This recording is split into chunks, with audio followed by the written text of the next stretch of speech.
오늘 이 열 문화의 비유는 저희가 흔히 잘 알고 있는 달란트의 비유와 그런 비슷한 점을 갖고 있지만 조금은 또 다른 것을 우리가 보는 것은 이 달란트의 비유는요, 하나님께 우리에게 주신 그런 은사나 어떤 재능들을 하나님을 위해서 저희가 성실하고 충성되게 사용할 것에 대한 강조점을 주셨다면, 오늘 말씀은 11절에 보니까 이 비유를 말씀하실 때 그 하신 이유가 그들은 하나님의 나라가 당장에 나타날 줄로 생각함이더라.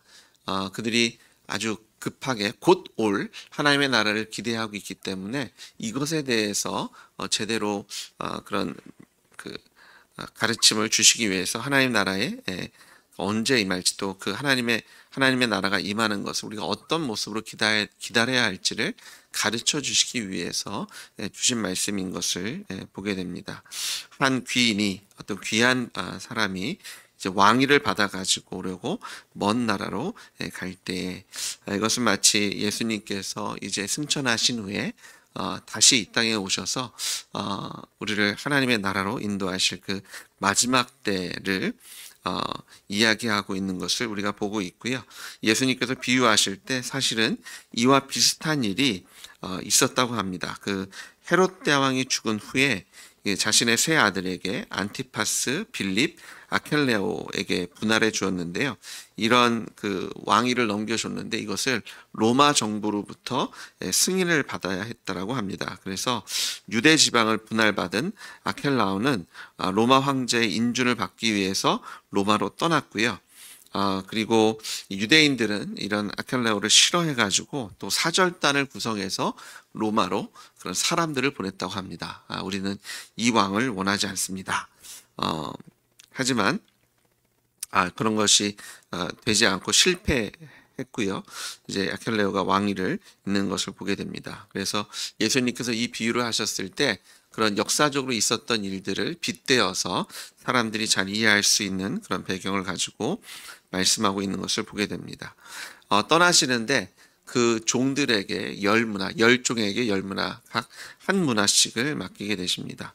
이 달란트의 비유에서는 이 달란트라는 것이 상당히 그 가치가 있는 비싼 가치였다면, 이 한 문화는요, 한 달란트에 60분의 1 정도 되는 그런 가치를 갖고 있다라고 합니다. 달란트에 비해서는 그렇게 가치가 있지 않았던, 하지만 이것을 가지고 그 종들에게 그들이 어떤 모습으로 주님 다시 오실 것을 기다려야 할지에 대한 그런 충성에 대한 모습들을 가르치고 계신 것을 보게 됩니다. 이 귀인이 왕위를 받기 위해서 가실 때 그 백성들이 그 귀인을 미워하는 마음으로 사자를 보내고 이 왕으로 원하지 않습니다, 이런 일들이 일어나고 있을 때입니다.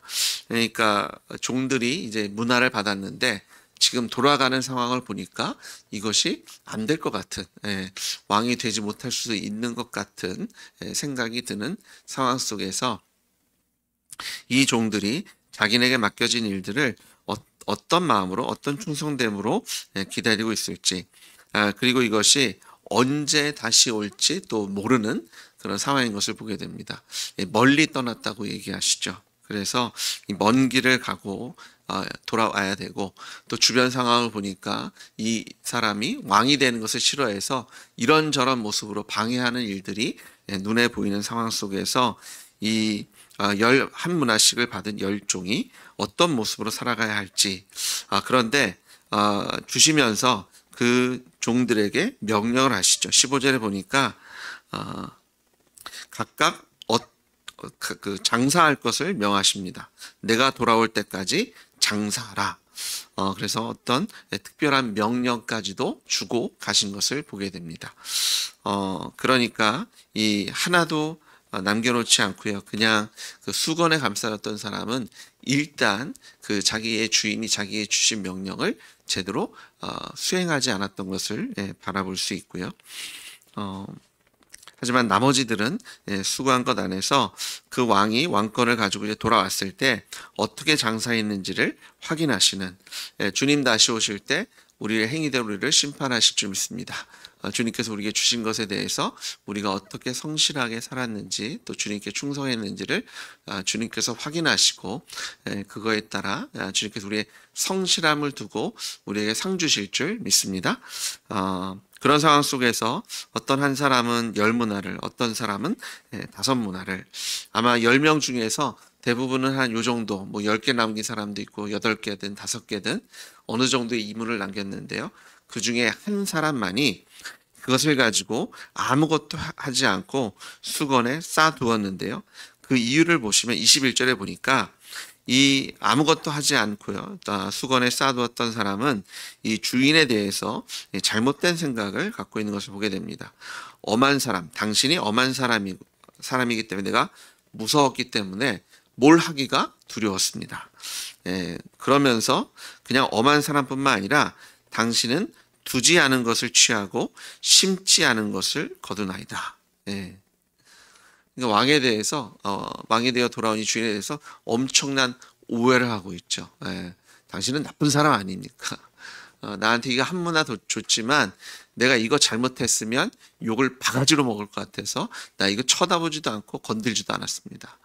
내가 당신이 무서웠고, 그러면서 당신은 이렇게 파렴치한 사람 아닙니까? 두지 않은 것을 취하고 심지 않은 것을 거두는, 내게 있는 것까지 다 탈탈 털어서 가져갈 사람이기 때문에 나는 이거 가지고 아무것도 안 했고 그냥 내가 바라기는 당신이 나한테 준 거 이것만 다시 가져가는 걸로 그냥 가름해줘도 나는 참 고맙겠다. 하지만 주인이 이런 얘기하죠. 네가 한 말로 그 말 그대로 너를 심판하겠다. 내가 정말 심지도 않은 거 거두고 이런 엄한 사람인 것, 두지 않은 것을 취하는 그런 사람이 나를 정말 무서워했다면 하다못해 이것을 은행에라도 맡겨서 이자라도 받아야 되는 거 아니냐.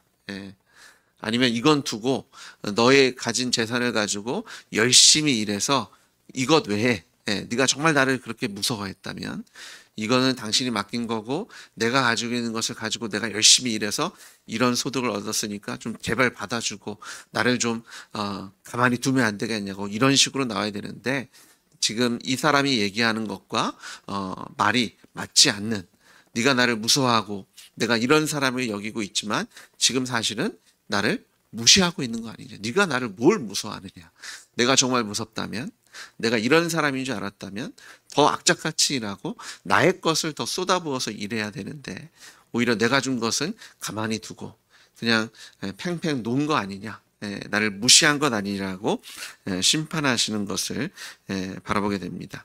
그러면서 그에게 준 한 문화를 뺏어서 10문화를 남긴 사람에게 줬을 때 주변 사람들은 오히려 아니 지금 이 사람은 오히려 10개 남겼는데 지금 5개 남긴 사람도 있고 어쩌면 하나에서 하나 남긴 사람도 있고요. 어쩌면 하나를 가지고 열심히 일했는데 그냥 그대로 하나만 갖고 있는 사람도 있을 수도 있고요.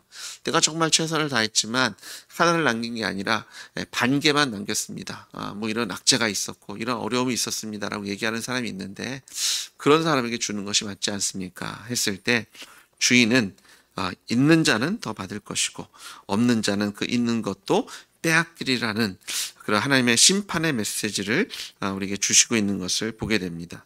그리고 더 나아가서 왕이 되기를 원치 않고 이것을 방해했던 원수들을 끌어다가 아주 심판하시는, 죽이시는, 사형 선고를 내리시는 그런 단호한 모습을 보여주심으로 예수님 다시 오실 때 그 진노와 심판이 결코 가볍지 않은 것을 우리에게 말씀해주고 계십니다. 우리는 사실 주님이 언제 오실 겁니까에 대한 관심을 참 많이 갖고 있습니다. 그래서 과거에도 몇몇 이단들이 등장해서 10월 며칠 날 옵니다. 몇 년도 뭐 이런 얘기를 하면 거기에 미혹이 돼서 재산 다 팔아가지고 거기 가서 막수치고 주님을 기다리고 있던 그런 무리들이 있었던 것을 저희가 보게 되는데요. 근데 사실 저희가 더 관심을 가져야 되는 것은 주님께서 오셨을 때 주님께서 우리를 어떻게 판단하시고 어떻게 심판하실지에 대해서 더욱더 관심을 가져야 할 줄 믿습니다. 주님께서 다시 오시기 전에 우리에게 무엇을 맡기셨는지, 우리가 무엇을 해야 될지, 그리고 주님께서 오셔서 우리를 심판하실 때 이것이 하나님께 기쁨이 되고 또 하나님께 우리를 칭찬하는 자리에 서는 것에 더 관심을 관심을 가지시는 여러분 되시길 주의 이름으로 축복합니다. 언제 오시는 것보다 주님 오셨을 때 우리가 칭찬받는 열매 있는 삶을 사는 것이 더 중요합니다.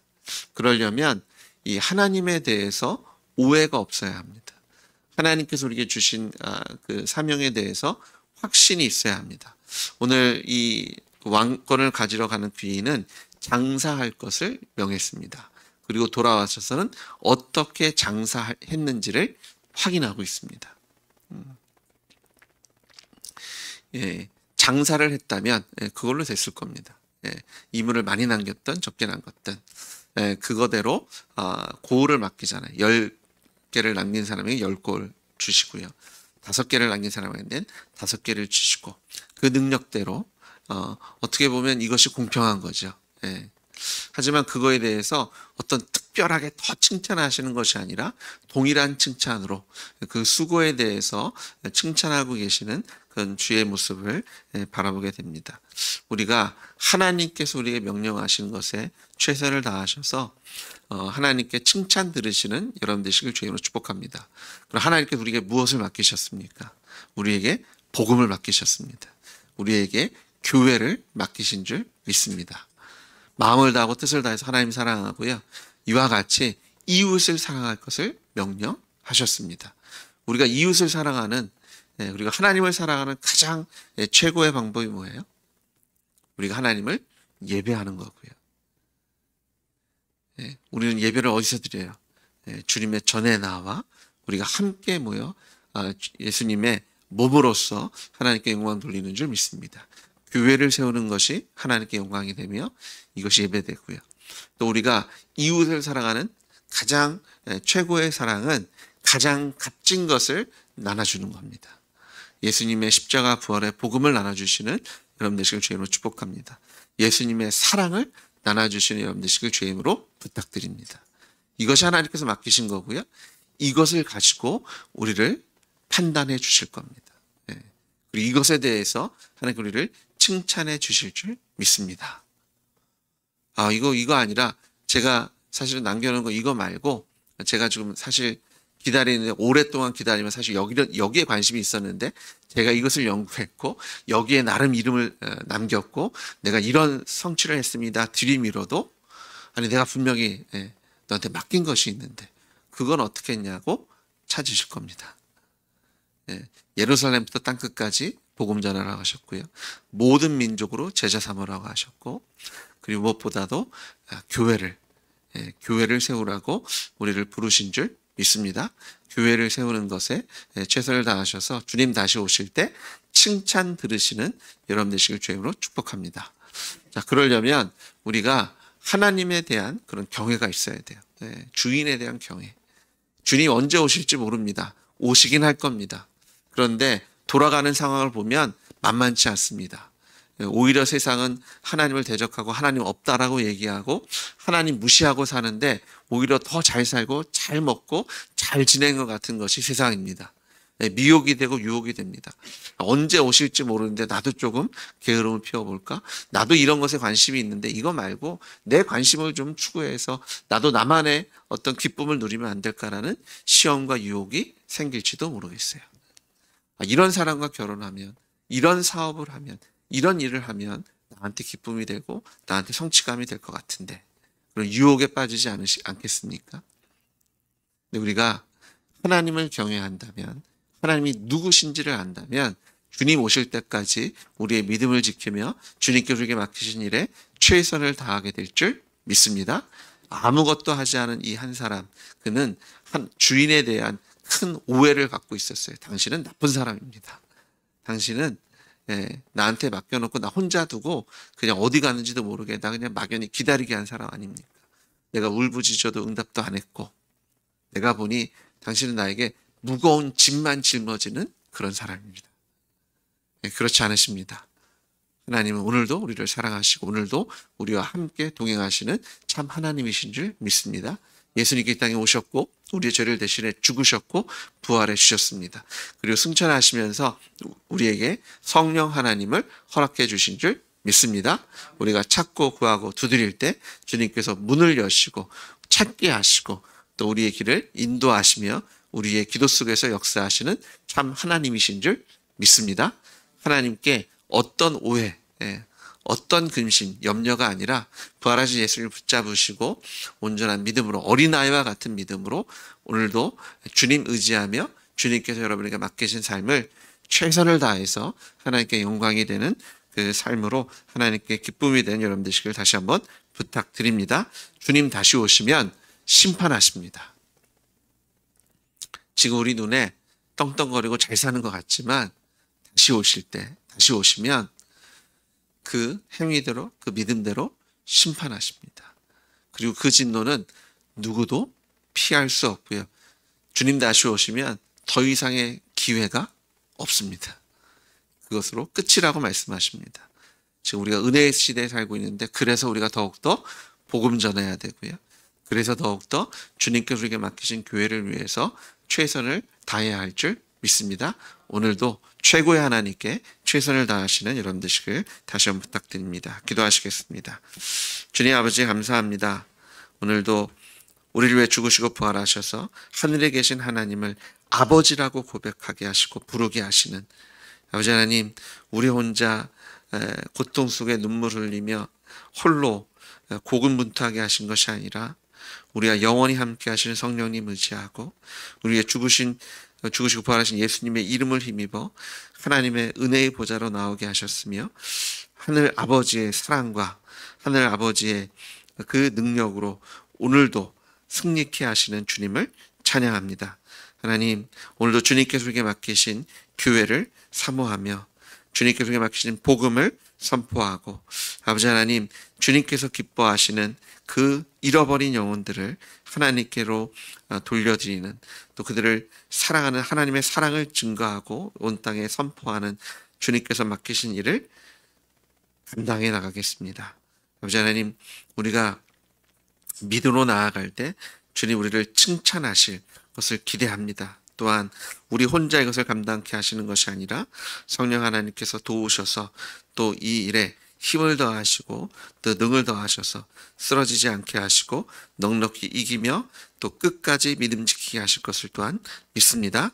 아버지 하나님, 우리 아침에 우리가 예수의 이름으로 하나님께 간절히 간구하며 기도하고 울부짖겠사오니 우리의 기도에 응답하여 주시옵소서. 주님 다시 오실 때까지 끝까지 믿음 지키며 주님께 칭찬 듣는 착하고 선한 종의 삶을 살게 하실 것을 믿습니다. 예수님의 이름으로 기도드렸습니다. 아멘.